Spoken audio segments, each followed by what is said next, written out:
But joining me now is a governor who refused to give in to the left's demands and lockdown requests, Governor Noem of South Dakota.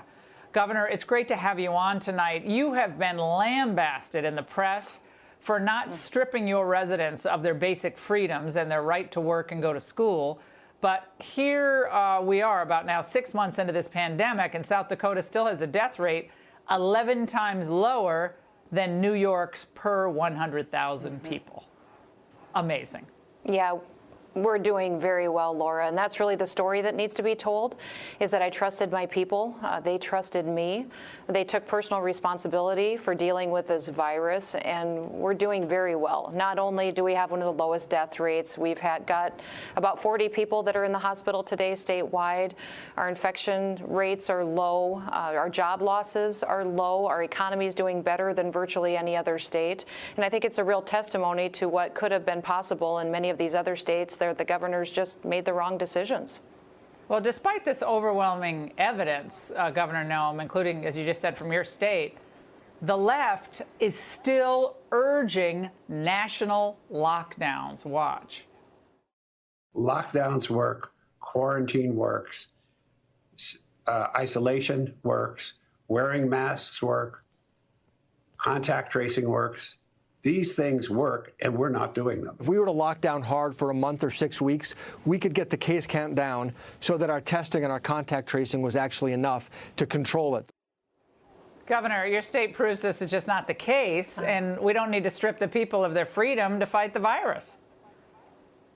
You know, what works is washing your hands, making good decisions. I think what we're seeing there is encouraging leaders to make decisions where they will overstep their authorities in a time of crisis.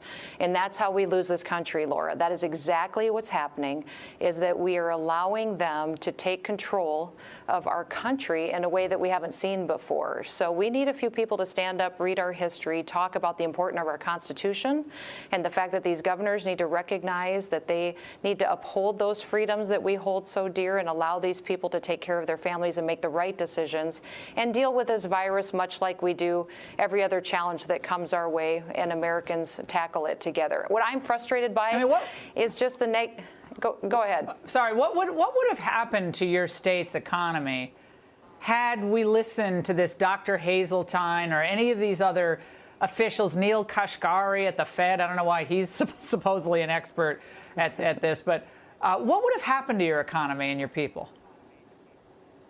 Well, they would have been devastated. We would have lost businesses. Families would have lost their homes. We would have seen so many more people still continue to get sick, still be hospitalized, but they'd be doing it with less resources to take care of each other and less of an ability to really go forward and provide for their families. So that's the challenge here, is that our state is so diverse. We have very urban areas, but we also have very rural areas. And a blanket approach doesn't make sense for the entire state of South Dakota. It doesn't make sense for this entire country. And that's why we need local leaders to trust people in their communities to make the decisions that work best for them. And we also need them to be optimistic, Laura. I mean, this negativity that we hear from leaders and doctors about how terrible the situation is in our country, we're in a good spot. We are driving down our death rates.